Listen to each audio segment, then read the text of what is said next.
What is up, everybody? Welcome to yet another episode of Father Dynasty. I'm your fatherly host, Chew, here in the manhole, here to talk fatherhood, fantasy football, and everything in between. And I've got a very special guest with me today. He will make you a better, and he is truly in a league of his own when it comes to high energy, top tier sports and fantasy sports content. And many people may not know this about him. He speaks the third best Italian. You can catch his YouTube channel, Smash Hit Sports. Follow him on Twitter at Smash Hit Sports. Cody Reer, how are you doing, buddy? Chew, I appreciate you having me on, man. The vibes on the intro, every time I listen to your show, they just put me in the right kind of mood, and it's awesome to hear it from this side on the recording end of it. I'm excited to be a part of it, man. Can't wait. Glad to hear it. I've always heard, apparently the flow of the intro music and everything into the beginning of me speaking apparently is... There's something good with that, and I don't know what it is, but I'll take it. The vibes are high. The vibes are absolutely off the charts. I love that. Well, are you ready to get started with a little keep, trade, cut? Oh, you bet. Let's rock it. So I have to choose my favorite. I'm going to keep... Oh, dear. I will trade. This is kind of wild. The cut is easy, and it's the last one. Keep, trade, cut. Either you love it or you hate it. It's a fantasy trade tool evaluator, and what I use here is every guest gets their own unique 3 topics. Keep, trade, cut. There's a bonus at the end. Honestly, my favorite question of all of them. But first one here, Alpha Bengals. Are you ready? Absolutely. So an avid Bengals fan, we know that, and they've been known to have a couple of alpha wide receivers. So give me a keep, trade, cut for these 3 guys. So we've got Chad Ochocinco Johnson, AJ Green, and of course Jamar Chase. No disrespect to T. Higgins, no disrespect to anybody else. Yeah, there are a lot of good wide receivers the Bengals have had over the years. You also got to include T.J. Hushmanzada was great for them, Peter Warrick back in the day, and then Chris Collinsworth, Cincinnati Bengal, had quite a few receiving records for them for a while. But right. Keep, trade, cuts. And I'm going to start with keep. This is the easiest decision for me. This is the first Bengals jersey, the first of any jersey that I had ever purchased. I have a box of his cereal actually in my basement right now in the man cave, the Ocho Cincos. So Chad Ochocinco has to be the keep here. Just the dance moves, the celebrations, the popcorn, the proposal. He is iconic with Cincinnati Bengals football, especially of that 2000s era. I have to keep him. I mean, he was what started my Bengals fandom. So have to go with Chad there. Johnson, Ochocinco, whichever you prefer. As far as trade, look, we have to, I have to give some sort of,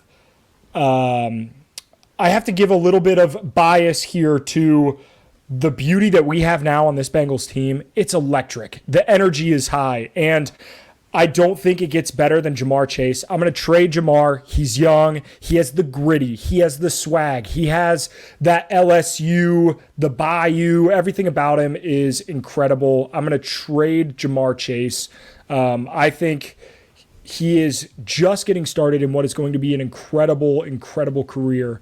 And as far as cut goes, I hate to say that it's AJ Green, but it's going to be AJ Green. And this is nothing against AJ at all. He has been one of the greatest Bengal players throughout my fandom. He was, I thought he would be a lifelong Bengal, but I understand why, we let him go. We were rebuilding, give him a chance to play for, a team in Arizona. I get that. But damn, it always brings me back to that 2015 season when we started 8-0 and we were hot. Tyler Eifert had just some unbelievable touchdowns. So that's going to be my selections. We're going to keep Chad Ochocinco. We're going to trade Jamar Chase. And sadly, we are going to cut AJ Green. Oh, you dropped the name Tyler Eifert. That cut at my fantasy heart right there. That was the tight end where I was like, oh, he's an athletic freak. He's got this, and just injuries, man, just couldn't pull it all together. I know, and he's one of my favorite players. I'm a massive Notre Dame fan as well, so him coming out of Notre Dame, he actually went to high school about 40 minutes from where I live now, so nice. would have loved to see him, stay healthy for the Stripes, but Unfortunately, that wasn't the case. We did get a couple good years out of him, though. Yeah, and thinking about even just outside of those three, the Bengals have they've enjoyed many weapons on the outside, but jumping over to the second one, and this is Ferrell comedies. And I myself am an insane Will Ferrell fan when it comes to his comedic movies. And here I've got three. One of these is my absolute favorite: Old School, Wedding Crashers, and Elf. Of course, Wedding Crashers, he was only in it. He wasn't kind of the main guy, but I still count it. Yeah, Wedding Crashers is one of my favorite movies. I don't think it's my favorite Will Ferrell performance, obviously, because he's not one of the main characters, but still one of the great movies. This is tough. Old School, Wedding Crash. Okay. I'm going to keep Old School. Old School was electric. It was a immediate energy boost when you watch that. You watch that and you're like, I want to get drunk with my closest friends and do dumb things. I love Old School. They don't make early comedies like they did late 90s, early 2000s anymore. That is one of the best of that era. I am going to, and this might be controversial, but I'm going to trade Wedding Crashers. I love Wedding Crashers. It's one of the, Owen Wilson and Vince Vaughn are two of my favorite tandems as far as movies go. They did I think it was The Intern, which not as critically acclaimed of a movie as Wedding Crashers, but Wedding Crashers is just so good. Will Ferrell's performance in it is, it's great. He has some great one-liners. Obviously, he's not the main character of the movie, but still a character. Him crashing funerals is hilarious. But I'm going to cut Elf. And the reason being, I love Elf. Don't get me wrong. I love Elf. It's a great film. But it's so overplayed, especially at this time of the year during the holidays. It's on every week. I love it. But unfortunately, it's not. Because it's a Christmas movie, right? So you're only going to watch it certain times of the year. So keep Old School, trade Wedding Crashers, cut Elf. Did I get the order correct in your opinion? I could have gone either way with the 2 and the 3, but Old School, far and away, it's just an unbelievable movie. Upper echelon. It's kind of funny that you said that about around this time of the year, it's Elf nonstop on TV. Oh yeah. It's funny too. I want to say it's on USA or maybe a couple of different networks. That Wedding Crashers is on sporadically, but also the censored version of Wedding Crashers is much less funny, honestly. Oh yes, absolutely. So you don't feel like you're watching the same movie over again. When you watch it, just the uncensored R-rated one, it's an entirely different movie. So you don't feel like you're getting peppered with it too much. But absolutely. That's one that's that's a DVD. I have that one. It's great. But Elf reminds me of All I Want for Christmas Is You, right? It's a great song, but it's overplayed. You know what I mean? Elf, same thing. It is what it is. And I will say, for those listeners out there, you might get spoiled. I was Buddy the Elf for Halloween, and I might put that costume back on for a Christmas episode here in a week or two. So We'll see what happens. Look, I'm sold. Not like I don't already watch all of your stuff, but I will watch twice for an elf costume. Love it. Well, this last one here, I know you love your Bengals. I think this is going to be your favorite one. So this is Tarantino Unchained. As we learned on the episode I recorded with you, big Tarantino fan. And I've got 3 here that I know, one of which you specifically said you like a lot. The other 2 are, more of the classics, the earlier Tarantino films. So we got Reservoir Dogs, Jackie Brown, and Inglourious Bastards. Man, this is tough. I love me some Quentin Tarantino. And I do think some of his earlier stuff is really good. I love the recent one with Brad Pitt, the Hollywood. What the hell is the name? Is that Once Upon a Time? Yeah, Once Upon a Time in Hollywood. Great movie. Hateful Eight was good, but it wasn't that top tier. Yeah. I'm going to go keep Inglourious Bastards. And part of the reason that I'm going to keep this is I don't think there are any movies like it. Like there are some great war films, and some things that could be similar to Reservoir Dogs. I love Inglourious Bastards. I don't think they've made a movie like it since. I don't think there was a movie made it like it before.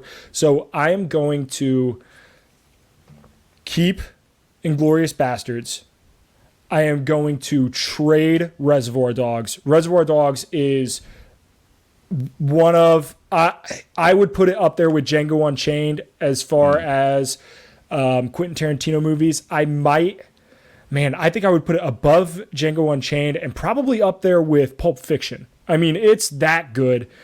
Give me Reservoir Dogs, and then I'm going to cut Jackie Brown, unfortunately. A good movie, a really good movie, but Inglourious Bastards and Reservoir Dogs they might be two of his top three, and I just don't think they make the cut there. Yeah, and when I was picking them, I was like, do I pick the acclaimed top three? And with those, like, they're all also kind of different tempos with them too, so they're not. Yep. They're all Tarantino movies, but they're not all kind of the same flow and the same tempo. So it's kind of like, pick your poison there. But all right, well, we've got a bonus, and kind of along the same lines. So my wife and I have reclaimed our basement from our 4-year-old. So now we have a. Congratulations! I'm glad you won that war. It had to be brutal. It was a struggle, but now he has a separate playroom, so it works out anyway. But so what we've got a pool table down there. We got darts, all that kind of stuff. But one thing that my wife came up with was getting some movie posters to put up on the wall. And in terms of spacing, to make them equal, we can only fit 7. So I got 4, and she got 3. So my choices were Anchorman, Jaws, Goldfinger, and Boondock Saints. And then my wife's 3 were Pretty Woman, a Harry Potter one. I think it's kind of just like Hogwarts with just like a cool background with it. Yep. And Mean Girls. So what would be your 3 if you had just complete control of what those 3 would be? Oh, wow. Oh, this is good. There are a lot of movies that I really, really, really have enjoyed over, my 27 years on this earth. Some of I'm a big early 2000s comedy guy. I love war movies. This is tough. I'm going to start with a comedy. It is an early 2000s comedy, and it also includes my absolute favorite sport. We're going to go the movie poster for The Longest Yard with Adam Sandler. It is. Okay. I love that movie. Paul Crewe, the characters. It is one of my favorite movies of that era. I'm going to go The Longest Yard, and I think it has a pretty decent movie poster if I'm not mistaken. And number 2, I'm going to go Shooter, Mark Wahlberg. It is just a top tier sniper. It is just a phenomenal film. The third one is tough because I don't know if I want to go with like great movies or if I'm sticking with the theme of my basement, which is heavy sports influence. And if that's going to be the case, I might have to. This is tough. I'm between 2, but I think I'm going to go. It's an iconic movie poster. It's the cover of a book. It has all of what you could want. I think it would really fit the aesthetic of my basement. So I am going to go with The Blind Side movie poster. Sandra Bullock, Michael Orr. Her southern accent in that movie does things to me. It makes me fall in love. I'm gonna go with The Blind Side. So that'll round out my top 3. Where we have The Blind Side, Shooter, The Longest Yard. Boom. I like that because it's kind of a diverse choice. But I like how you're thinking of when you already have the space. You're thinking what goes in the space. You aren't simply just thinking, what are just 3 movie posters that would be cool. So I like that. Yeah, we gotta fit the aesthetic, or the wife would be upset. You know how that is. It's one of those. 100%. It's all about design. Oh man. Well, I think you're ready to go after the keep trade cut, and just sliding into the questions here. So, how do you feel about the Bengals' playoff chances and possibly championship chances? I know we spoke a few weeks ago, but they've done nothing but do better, and now they're getting a little bit healthier. So, what do you think?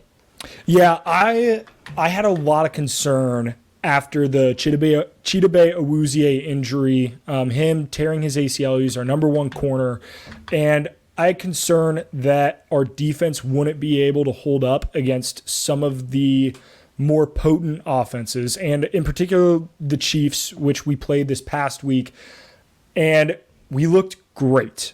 And I think part of that is a testament to what Lua Anarumo has done as the defensive coordinator for this team. They've looked really sound defensively, and that's hard to do against Patrick Mahomes, who can make any defense look, out of sorts, confused, lost, you name it. That being said, I've almost been more impressed with the offense as of recently. The run game with Samaje Perine has looked good in Mixon's absence, even though Mixon had a 5-touchdown game, which, if you are a fantasy owner with Joe Mixon, you had to be ecstatic after that performance. I know he's been out the last couple of weeks with a concussion, should be back this week, but I feel really good about the Bengals' chances.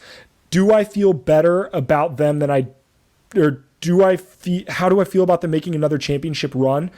I think the path is going to be harder. I think there is a chance, I don't know how good, bad, or ugly, but there is a chance that we might have to go through Kansas City and Buffalo if we were to make it to the Super Bowl again. That's going to be very, very difficult. But the good news is we play Buffalo in a couple weeks. Should be an electric game. It's a home game. I feel good. I feel really, really good. I think some of the big play dependency that we had last year, and Joe Burrow even has admitted it in interviews and press conferences, there were times where it was like, hey, F it, Jamar's down there somewhere. Like, he's said that. And how he has played this year, haven't relied on the big plays as much, but they still show up each and every game. I feel better about it. I hope that continues, and I feel good. I have my Bengals Super Bowl ticket on my sports betting, with my sports book, and I'm not cashing out. I can tell you that much. We're going to let it ride. So I feel good. Obviously, as a Bengals fan, I'm not going to sit here and get my hopes up because I've known what that has done to me over the last 27 years, but I do feel pretty good. Yeah, I know there were a surprise run last year, but, when it's a surprise run one year, the next year, you don't look at it as like, oh, it's going to be a hangover from getting that far. It's like people were not expecting them to get as far as they did last year. So it's just like they still feel like the underdog. They still feel like they're scratching and clawing. Yeah, dealing with Mixon injury. Talking about the stuff on defense. T. Higgins stepping up in a major way. Samaje Perine stepping up in a major way. I feel like they seem like a more complete team this year. A little more stabilized. Yeah. The offensive line play has just been exponentially better, and that has led to Burrow being able to get the ball out on time. I don't feel like he's running around every play. There's a difference between making stuff happen outside of the offense and making things happen within the offense. And I feel like they're doing more of that this year rather than the Joe Burrow's, scrambling, making plays outside of the pocket, doing what he needs to do. It's felt more under control. The games haven't been as stressful. I don't have as many gray hairs this year. So it's certainly helped. Well, speaking of gray hairs, mine's actually just falling out of my head. Yeah, Panthers have been fun to watch this year. Heck, even since the last time we spoke, it's been Baker's released. Now he's playing tonight. We're going to see how that turns out. I think this might be one of the weird primetime football games we'll ever watch, with a guy getting a start, having 2 days of practice, or possibly getting a start. Yeah, I have no understanding as to what's going on there. Clearly it's a lost season at this point. Stafford being hurt, whether he plays again or not this season. I thought he's not going to. But yeah, it's pretty crazy with all of that's going on. And I feel like this is a time when it's going to be McVay actually does retire. Aaron Donald actually does retire. The team implodes for a couple of years. But Baker gets to be a part of that for the last couple of games. So we'll see how that goes. Absolutely. Yeah, it'll be interesting. I don't have a lot of confidence, but I like Baker. I think he's a gritty dude, underdog. His story transferring from Texas Tech to Oklahoma, but I don't know if he's set up for success in LA this year. Yeah, definitely. Well, speaking of success, I know you repped number 82 on the D line of Trine University. So, in that vein, who was the player that most inspired you at that position and why? Yeah, defensive. I was a undersized defensive lineman, but we played kind of it was a 4-3 over defense, so the linebacker shifted. I played on the weak side, so I was primarily a pass rusher, but there were times where I had to like drop back in a little hook or curl zone, drop back in the flat. Was rarely in man coverage at all, but as a pass rusher, this is going to sound so unlike what my play actually was because I was undersized. Speed was my thing. It wasn't power. But Reggie White might be my favorite defensive player of all time. The power hump, his film, where the way he just dominates people, he never stops. It was every play. I love I read his biography back when I was in high school. Is one of my, favorite player biographies, start to finish. Phenomenal read. I love the way he played the game of football. He just wanted to beat the man across from him, and it wasn't disrespectful. He was just better than people, and it was awesome. As far as how I actually played, Elvis Dumervil of the Broncos and Ravens for a while. Because I'm not like a short guy. I mean, I'm like 6'2.5", 6'3". So I had the long arms. Elvis Dumervil was a shorter guy, but he's light, speed. He was able to bend around some of those heavier offensive tackles that they had back in the 2000s. I loved the way Elvis Dumervil got after the bend. He was great at forcing fumbles, like chopping with the arm. Love me some Elvis Dumervil. Yeah, I didn't get to play a whole lot at the D3 level. A concussion ended my career. I was seeing stars for about 3 or 4 months, but it was fun. I hate when people are, oh, it's D1 or bust or D3, who cares? Like, there are a lot of very talented players at not the D1 level, and you see guys every year come into the NFL from some of these levels. Like Austin Eckler is a great example. Guy came from D2 school in Colorado, is excelling at the NFL level. Ali Marpet, offensive lineman, came from a Division III school in Wisconsin. Like, there are a lot of really talented players at these levels, and I understand that it doesn't come with the clout that a D1 scholarship comes with or the TV time, but you can play ball at that level. It was awesome to be a part of. Like, being a part of the locker room there was incredible. That's awesome. Well, and during your time as a part of the Thunder, is that correct? Yes. Yep. The Thunder. Awesome. Great mascot. By the Thunder, we came out to smoke. Thunderstruck from AC/DC played at every sporting event at school. Which the drinking game was also accompanied by, probably most times. I was about to ask. Yeah, that was you could not go a social event without hearing that song. You could get tired of it. I did not, because it was absolutely electric. But it was a good mascot. We have our mascot is a white Bengal tiger, which sick. Nice. Don't know what that has to do with Thunder, but his name was Storm. Like, it was nice. It was a nice little program we have there. I like that. I'll say I can't, not a 1-to-1 comparison, because I feel like being the Thunder and having the song Thunderstruck is so just perfect to just line up with that. I went to Virginia Tech and we had Enter Sandman, which not like that's directly related to Virginia Tech, but I know anytime I was even not in a stadium and that song came on after going there, people would just start losing their mind. You're just bouncing. You can't help yourself. It's like I'm trying to bend some bleachers right now. Yeah, one of my brother-in-law played for the University of Cincinnati, and they played Virginia Tech in the Military Bowl. I think it was his freshman or sophomore year in Annapolis. So not an incredibly far drive from Blacksburg. And when I tell you, that stadium shook, and it was an away game. Like, This was a neutral site game, December 30th. It was cold. It was rainy. It like sleeted the entire game. It was an ugly game. And that it was rocking. That is on my college football bucket list, is a 10-day night game in Blacksburg for Enter Sandman. It's on my list. I cannot wait to go. Absolutely. I will say, as a Hokie, I think we're definitely glad that basketball season is among us with the with the change of guard and kind of hoping to rebuild that recruiting class in football. But I think it was 11 transfers away from the program this offseason. So we'll see how it goes. Nowhere but up, right?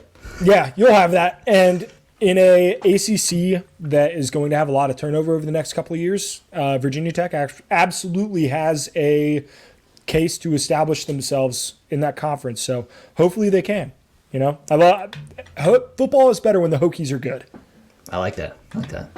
Well, speaking also of your time at Trine University, my sister-in-law actually is a biomedical engineer. So that was pretty cool to see that you do that. So what kind of piqued your interest kind of in going into that field? In case, like, so kind of like, what do you do now? So it was very, very early where I kind of decided what I wanted to do. And I don't think a lot of people have the clarity that I had at a young age. Like, I knew what I wanted to do at 16. And it's like most people, you go to college and you figure out what you wanted to do. And I was fortunate enough that I didn't worry about that. Two things came very quickly. I wanted to help people, and I was really good at math. So I was between the doctor route and the biomedical engineering route. I actually started as a biomed pre-med dual major. And after, being in college for a year, I decided very quickly that I didn't want to do that for another 8. So we stuck with the biomedical engineering. What I do now, so I am a senior quality engineer for a medical device company here in northern Indiana. I do a lot of orthopedics primarily. I work with implants, and actually, give me just one sec. Yeah.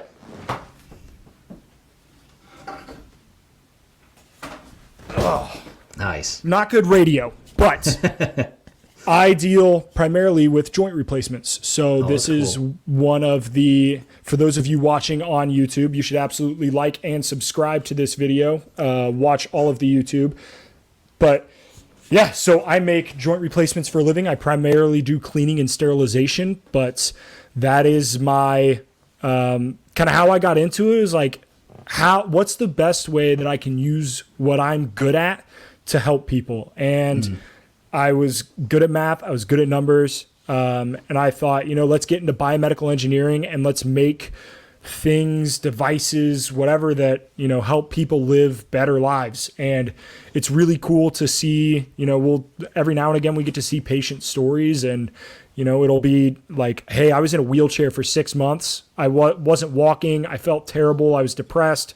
And, you get an operation. You're able to walk out of the hospital. Like, you're able to regain normal life. Like, I'm able to cook dinner again. I'm able to play with my grandkids. Stories like that are what make what I do worth it every day. It gets hard. There are times where, shit hits the fan. It gets a little crazy, but it's absolutely worth it.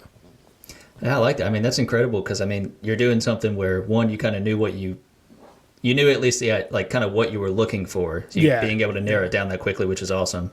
And being able to kind of, like you're saying, even if it can be tough at times, but being able to physically see and hear, those good stories, that actual feedback of what you're doing is a good job. I appreciate what you're doing. That's fantastic. Yeah, and the same goes with when you make good content. How I can't tell you how much somebody commenting on one of my either TikToks or tweets or whatever and be like, hey, I really appreciated this. Hey, this was really good. Hey, I like the way you did, this. I love that. It's such a good feeling to know that the hard work, because being in content, 90% of the work, 75% of the work isn't seen on Twitter and YouTube and TikTok and Instagram. It's done in the background where we're doing research and we're creating show sheets and we're working with other creators, and it's a lot. And the 25% of the time that it's actually the making of the content and the putting it out, like you edit this and do all this other stuff in the background. It's awesome when, hey, like I really enjoy listening to your show at work. Like it helps me get through my work day. Like hearing that is awesome. Yeah. And I mean, I know, technology has come a long way in terms of a lot of the things that whether it's like free software that you're able to get and everything to use to do. But yeah, I mean, you're 100% right. And just like I would joke to my wife, like I wasn't even on Twitter until I started this podcast. And I was like, I probably should do that because every bit of any sort of notable, either someone in the fantasy space or just sports updates, I'm like, well, I'm looking at Bleacher Report and they're just kind of like quoting something from Twitter. Why don't I just get on Twitter and I'm just kind of seeing the beginning of it versus kind of getting it a little bit late. So just kind of thinking about, how active you have to be on everything, everything you have to do behind the scenes. Yeah, it's only fun for everybody else to see the finished product. But like you were saying, I mean, it's a lot behind the scenes. It's pretty wild. Yeah, absolutely. And I think that's what makes, creating content unique, because there's no barrier to entry. Anybody can do it. Everybody has a cell phone in their pocket with a camera. It takes nothing to go on and, research and tweet, but it takes time and it takes effort. And those are, while everybody has a cell phone, not everybody has the time and the effort. So I appreciate a lot of like content creators. I see you. I appreciate what you're doing. I love that. Well, kind of staying in that same vein there, how would you say those two things? So one, playing football, and two, being a biomedical engineer. How do you feel like those kind of play into, how you create content or just how it influences maybe your work ethic, that sort of thing? 100%. And I will sit here and be the first to tell you that I would not be in the position I am today if it wasn't for playing football, because I was always a smart kid, but I didn't behave. I was a, mischief creating monster. My teachers wanted me to sit down and shut up, and it taught me discipline. But the other thing it taught me is, it takes a team effort. You're doing things together. And it's not about you. And when it comes to creating content, I have learned over the last, I've been making content like a little bit here and there, for the last couple of years, but really started to turn it on lately. And it took me a while to realize I'm not creating content for me. This isn't for me. This is for the people watching and listening. And I can't just make content that I enjoy because I like it and I like the topic. It's for the community that I've been lucky enough to build on these apps. And it's, for other people. And then the other thing too is it taught me that you can't half-ass it. There's no participation trophy in content. Nobody gives you a thumbs up like, hey, you tried your best. Like, you didn't get any views on this, but you tried really hard. That's not how content works. And football, I come from that mindset where like, I think it's a rising tide lifts all boats. We can all excel in this space. I'm not competing against, you or other content creators, other fantasy people. I love 99% of the people in this fantasy space. But at the same, like, I'm competing against myself every single day. Can I make my content 1% better? Can I make my fantasy analysis 1% smarter? Can I go with my video editing 1% better? It was always about getting better playing football, and it's always about getting better creating content. From the engineering side, I'm a systems guy. I wake up every day at the same time. I do the same thing. I go to work. I do my job in pretty much the same order. And then I come home and I make my content. I would fall apart if it was without systems. And when I go to do my sports betting, I follow a system. I don't sit here and go, well, I kind of like this today and I kind of like this today. I go, I look at these numbers, I look at these statistics, I look at the analytics. I set myself at a threshold. I'm saying, hey, if it doesn't meet these criteria, I'm not going to post this play. I'm not going to make content just for the sake of making content. My goal is to be as good at what I do as possible. And that's where my kind of engineering brain comes in. Is I have my podcast set up. I'll have it's set up the same way every time. My audio, my video, my editing at the end, it's all done in the same format. It's a system so I can be efficient, because this is the Father Dynasty podcast. Family is important, and I'm not going to sit here and try to edit a podcast for 3 hours just intermittently. Give me an hour. I'm going to grind it. I'm going to get it done as efficiently as I can. And then I'm going to go hang out with my wife and watch a movie and go play fetch with the dog and go hang out with my friends. Because content, like, it doesn't need to be all consuming. And I think kind of some people think it has to be in order to be successful. Be efficient. Efficiency is good. You don't need more time. You need to be better with the time that you have. I think you just gave me about 18 sound bites right there for a motivational speech. And I love it. That's just... Look, I've been watching a lot of YouTube videos in the gym. Okay, The Rock, Arnold, like we're getting after it. It's Eric Thomas, I think, is a motivational guy that crushes it. So I'm just kind of regurgitating, but it is what it is. Oh yeah. Well, no, I mean, for many of the people that I've been fortunate enough to either interact with on, say, Twitter or whatever, or lucky enough even to have them here on the podcast, a lot of that kind of same stuff is kind of talking about its processes, and I mean, for many people, like, it's very tough for this to be your full-time job just in creating content. So it's so many people that you have to create some level of process system, simplify it as much as you can without sacrificing quality of the product. Because, I mean, at the end of the day, like, you want people to enjoy your content, but you want to be able to enjoy the life that you've created, outside of the content, outside of your job. So, yeah.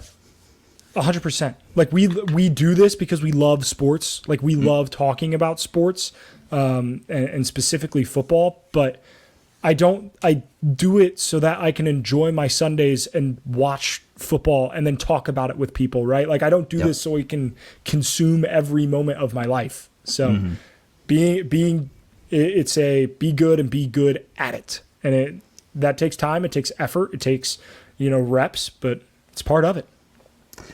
Well, and you may have beat me to the punch on this one, but if I had a final question for you, it would be, what is maybe one piece of advice for content creators, whether it be someone who kind of hasn't started yet or someone who's kind of doing it, kind of lost and trying to figure out, do I even want to keep doing this? What would be like maybe one thing of the many things that you feel like is most important? Man, this is tough. I don't know if I could dial it into one, but I'm going to say two. And I'm not going to give you the cheesy network, talk to people, ask questions, grow in the community. Yeah, you've been told that time and time again. My two things are start, press the button, type the tweet, record the video. Don't sit here and say, well, I was going to start my podcast, but I'm going to buy another microphone first. And then I need a better webcam. My webcam isn't good enough. And well, I need more followers before I start my podcast, because if I don't have enough followers, nobody's going to listen. So, well, I'm going to get some followers first.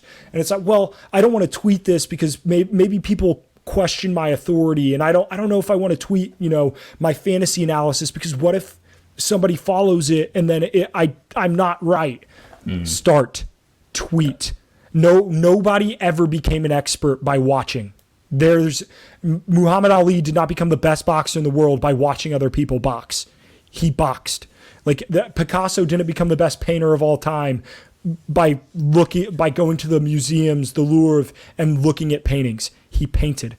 Not all of his paintings are, not everything is the Mona Lisa. Not every podcast is going to be the fantasy footballers. Not every video you make is going to be the next Quentin Tarantino film. But Quentin Tarantino has other movies that he made prior to Pulp Fiction and the great ones. Start.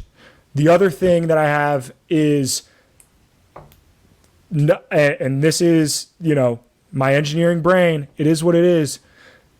Every single app that you use gives you data. Instagram tells you what you should post because it gives you feedback. TikTok does the same thing. Twitter does the same thing. Listen, look at the data, look at the numbers. Say, oh, my tweets do well when I tweet about this at this time.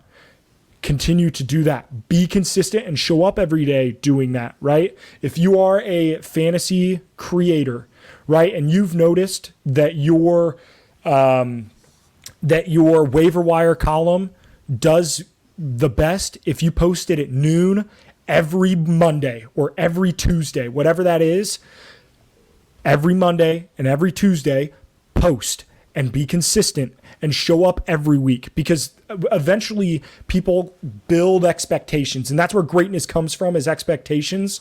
They expect you to show up every week, and if you continue to do that, you'll continue to grow, right? Same with TikTok is a phenomenal feedback. It'll show you at the watch time, it'll show you where people dropped off, and it'll show you what videos that people are gravitating towards. Post more of that. That doesn't mean that you have to sit here and only make, quarterback videos. No, but if quarterback videos are what do well on your channel, post one every day or every week, whatever's feasible for you. I'm not going to sit here and say, you have to post 3 times a day, every day. Do what you can do within your schedule, but be consistent and show up, because there are a lot, it happens in every day in real life, and it happens in content. Showing up is a skill. It's not easy to show up every day because life happens. You have kids, you have families, you have your job, right? If you're not doing this full time, show up, and people will show up for you because you've been there for them. Well, Cody, if I happen to run off screen here, it's because I'm about to run through a damn wall. Let me tell you what. I took enough pre-workout to kill a horse before this. We're juiced. I'm ready. Oh, man. Well, you know what? I appreciate you coming on and talking, a little bit of Bengals fandom, talking a little bit of Tarantino, talking a little bit about your background, because I feel like that's one thing in the fantasy space where, for the few people that do get to do it full time, there's so many people that aren't, and they have these other careers and these reasons, that they have in their spare time choose to make fantasy content. Again, like you said, it's not for us, it's for everybody else. So thank you so much for sharing everything with that. And to end it here, guest always gets the last word. This can be a shout out, plug for yourself. This could be a quote that you're liking right now. And I added this one recently. You can throw an insult to somebody if you'd like to. So, floor is yours. Ooh, I could throw a dig. I don't think I'm going to. This has been a positive show. We're going to keep it positive. That being said, at Smash Hit Sports on all social medias, Twitter, Instagram, TikTok, YouTube, podcast, Apple and Spotify, Smash Hit Sports. Go check it out if you like, listening to me rant. But that being said, we're just going to keep it easy. Who day, baby? Who day? That's right. See you, buddy. Yep, later, Chew. I appreciate you.